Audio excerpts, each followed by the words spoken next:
English నేర్చుకోవడం అనర్గళంగా మాట్లాడడం మీ కల వెంటనే కాల్ చేసి క్లాసెస్కి రిజిస్టర్ అవ్వండి. నమస్తే రమ్మగారు. నమస్తే జయ. అందరికీ తెలిసిన విషయమే, కానీ ఇంకొకసారి నాగారాధన భారతదేశంలో అతి పురాతనమైన సంప్రదాయం.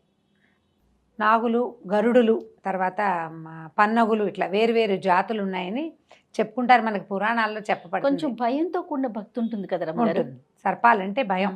అవి ఎప్పుడు తిరగబడతాయో తెలియదు, కోపగించుకుంటాయి తొందరగా, తప్పు చేసే ఏదైనా అవుతుందేమో అలాంటి భయాలు ఎక్కువ ఉంటాయి. భయాలు ఎక్కువ ఉంటాయి. సర్ప సంబంధమైన భయాలు, అనుమానాలు ఎక్కువ ఉంటాయి. అవును. మనకి జాతకాలు చూసేటప్పుడు కూడా నాగదోషం ఉంది, నాగదోషం ఉందని, కేతువులో నీచంలో ఉన్నాడు, ఉచ్చంలో ఉన్నాడు, కేతువు వల్ల ఇదవుతుంది, సుబ్రహ్మణ్య ఆరాధన చేయండి, నాగారాధన చేయండి, నాగశిలలను స్థాపించండి, నాగ ప్రతిష్ఠ చేయండి అని చెప్తారు.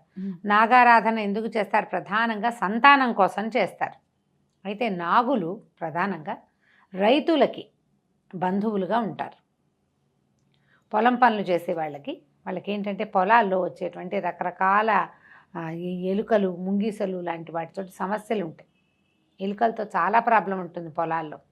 అలాంటప్పుడు ఏం చేస్తారంటే ఆ ఎలుకలకి శత్రువైనటువంటి, ఎలుకల్ని ఆహారంగా భుజించగలిగేటువంటి పాములని ఆరాధించటం. అవును. సంవత్సరంలో ఒక్కరోజు. ఇదే కాకుండా మనం సుబ్బరాయ షష్ఠి ఒకటి చేసుకుంటాం. సుబ్రహ్మణ్య ఆరాధన, అది నాగారాధన. తర్వాత నాగ పంచమి శ్రావణంలో ఒకసారి చేస్తాం. సంవత్సరంలో 3 సార్లు చేస్తాం. ఒక్కసారైనా పాములకు పెట్టాలని భావిస్తారు. పాముకి పాలు పోయటం. సర్పం నిజంగా పాలు తాగుతుందో లేదో మనకు తెలియదు.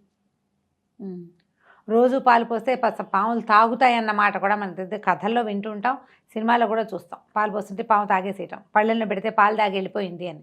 అవైతే సైంటిఫిక్గా ఏమీ ప్రూవ్ అయినవే కాదు. ఇప్పుడు మనం చేస్తున్నది నిజమై ఉండకపోవచ్చు కూడా. మన నమ్మకం. ఒక జాతి మనుషులు ఉండేవాళ్ళు, నాగజాతి వాళ్ళు, ఇలాంటి పొలాల రక్షణ అది చేసేవాళ్ళు. ఈ సంతానం కలగని వాళ్ళకి వాళ్ళు ఏదైనా చేసేవాళ్ళేమో బహుశా, అలాంటిది ఏదైనా ఉండుంటుంది. కాకపోతే ఈ కొన్ని వేల సంవత్సరాల నుంచి ఈ సాంప్రదాయం నాగారాధన, సర్పారాధన మనకు ఉండిపోయింది, వచ్చేసింది. ఏం చేస్తాము? నాగుల చవితి రోజున పొద్దున్నే తలస్నానం చేసేసి, ఎలాగూ కార్తీకమంతా నెత్తి మీద నీళ్లు పోసుకుంటాం. నూనె రాసుకుని స్నానం చేయటం, నెత్తి మీద నీళ్ళే పోసుకుంటాం. అవును. ఇప్పుడు మనకు అవకాశం ఉంది కాబట్టి షాంపూ పెట్టి రుద్దేసుకుంటాం, మరి పిచ్చి పిచ్చిగా లేకుండా జుట్టు. అయితే స్నానం చేయటం, చిమ్మిరి చలిమిడి చేసుకోవటం. నాగులకి పెట్టవలసింది ప్రధానంగా ఏంటంటే బియ్యపిండితో చేసేటువంటి చలిమిడి, తర్వాత నువ్వులతోటి చేసేటువంటి చిమ్మిరి, ఈ 2 చేసుకుంటారు. అంత చలిమిడి, ఇంత చిమ్మిరి చేసుకోవటం. కాసిన అరటిపళ్ళు తీసుకుంటారు, కాసిన పాలు పట్టుకెళ్తారు. కొంతమంది పుట్ట దగ్గర, అంటే ఇది పాలు పోయటం అనగానే సర్పాలు ఎక్కడ ఉంటాయి? సహజంగా పుట్టల్లో ఉంటాయి. పుట్టలో పాలు పోయటం అనేదే విధానంగా మనకు కనపడుతుంది. ఆ పుట్టలు లేవు సమీపంలో. దేవాలయాల్లో ఉన్నటువంటి నాగప్రతిష్టల దగ్గర పాలు పోయటం కూడా కనిపిస్తుంది. ఇళ్లలోనే పుట్టను చేసుకుని పుట్టలో పాలు పోసే విధానం ఇంకొన్ని చోట్ల కనిపిస్తుంది. ఏది కుదిరితే అది. మన ఇళ్లలో ఏ సాంప్రదాయం ఉంటే ఆ సాంప్రదాయం. మనకు అలవాటు లేదు, ఇప్పుడు కొత్తగా చేయాలనుకుంటుంటే ముందుగా ఇంట్లో పెద్దవాళ్ళ దగ్గర పర్మిషన్ తీసుకోండి. ఓకే, చేసుకోనా అని. ఎవరైనా చుట్టుపక్కల వాళ్ళు చేస్తున్నారు, మీకు కూడా అదేదో చేయాలని ఉంది, పెద్దవాళ్ళు, భర్త, అత్తగారు, వీళ్ళు ఒప్పుకుంటే మీ ఇళ్లలో లేని కొత్త సాంప్రదాయానికి తెర తీయద్దు. ఒప్పుకుంటే వెళ్ళండి.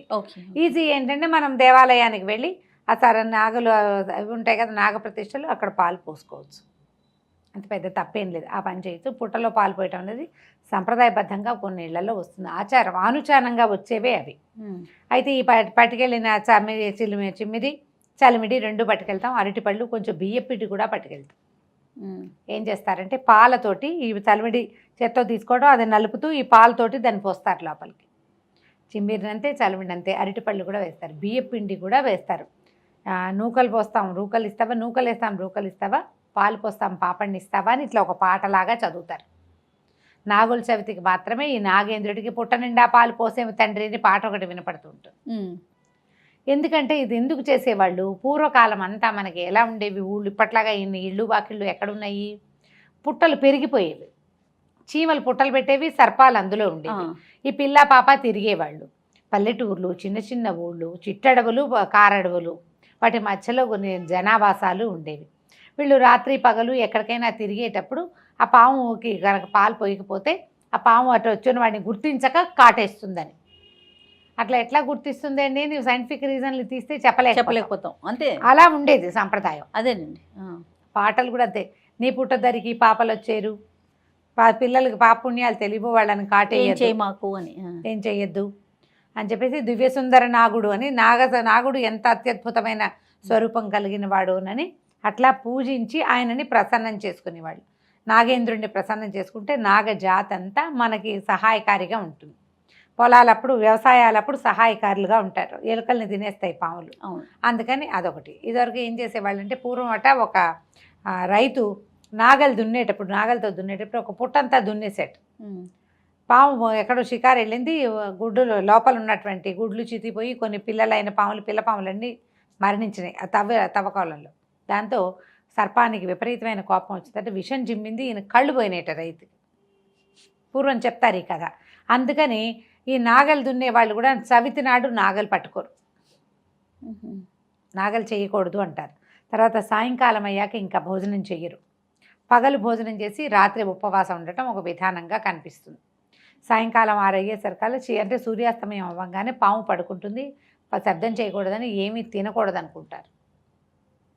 పొద్దున్న చిమిరి చలిమిడి ఇవి నైవేద్యం పెట్టారు కదా, వాటితోటే రోజంతా ఉండి మర్నాడు పొద్దున ఉపవాస విరమణ చేసే విధానం కూడా కనిపిస్తుంది. అయితే ఇది కార్తీకం కదా, ఈ ఒకరోజు పగలు భోజనం చేసి రాత్రి ఉపవాసం ఉండటం కూడా పెట్టుకోవచ్చు మన విధానాన్ని బట్టి, ఇళ్లల్లో ఉన్నదాన్ని బట్టి. లేదా సాధారణ నియమం ఏంటంటే కూరలు తరగరు. ఇప్పుడు కూర తరిగేటప్పుడు తరిగిన కూర తినకూడదు, కూర తరిగేటప్పుడు అందులో ఏదైనా పురుగు లాంటిది కత్తితో తరిగినవి తినకూడదని వింటాం. కత్తితో తరిగిన తినకూడదు, పెట్టకూడదు, వండకూడదు, తరగకూడదు. అంతే, అసలు తరగకూడదు అంటే దాని జోలికి పోము. ఏదో తేలిక చేసుకుంటాం, పప్పు అవి చేసుకోవచ్చు, దాంట్లో చిదిం వేయగలిగే ఆకుకూర పప్పు అలాంటివి చేసుకుంటాము. ఏ శనగలో ఉంటే వాటిని కూర చేసుకుని సాతాళించుకుని తినేవాళ్ళు పద్ధతి అంతే. అది ఈ విధానంగా మనం సర్పారాధన చేసుకోవచ్చు. సుబ్రహ్మణ్య స్వామి అష్టకం చదువుకోవటం, సుబ్రహ్మణ్య భుజంగ ప్రయాతము అలాంటివి చదువుకోవటం, నాగులకు సంబంధించినటువంటి ప్రత్యేకమైన శ్లోకాలు కొన్ని ఉన్నాయి. ఆ నాగులకు సంబంధించిన శ్లోకాలు చదువుకుంటే సర్పదోషాల వల్ల సంతానం కలగని వాళ్ళకి ఈ స్తోత్రాల వల్ల చాలా విశేషమైన ఫలితం లభిస్తుంది. ఉదంకుడి నాగస్తోత్రం చాలా ప్రత్యేకమైనది, మహాభారత అంతర్గతంగా ఉంటుంది, సంస్కృతంలోనే ఉంది, తెలుగులో కూడా ఉంటుంది. కుదిరితే ఉదంకుడి నాగస్తోత్రాన్ని ప్రయత్నం చేసి అది చదువుకోండి. 4 తెలుగు పద్యాలు లాస్ట్ ఇయర్ చేసాము, మన వాళ్ళు ఆ వీడియో ఎలాగో వేస్తారు. కుదిరితే అది వినండి, నేర్చుకోండి, మీరంతటా మీరే ప్రయత్నం చేసి చేసుకోవచ్చు. ఇంట్లో కలుగుబెట్టి చేసుకునేటప్పుడు కూడా గోధుమ పిండితోటి చాలా చిన్నగా పిండి గట్టిగా కలిపేసి ఒక గోడకి ఆ గోధుమ పిండిని ఇట్లా దొన్నెలాగా అంటిస్తారు, ఓ హోల్ చేస్తారు, ఇందులో పాలు పోసుకుంటాం. ఆ లోపల ఏం చేస్తామంటే పాము పడగ, చిన్న వెండి పడగలు పెట్టుకుంటాం. లేదా గోధుమ పిండితోటే చిన్నగా పాము స్వరూపంలాగా చేసి 3 చుట్టలు చుట్టి ఇట్లా ఉన్నట్టుగా చేసుకోవాలి. గోధుమ పిండి పాములు చేస్తారు, పిల్లలు కూడా చేస్తారు.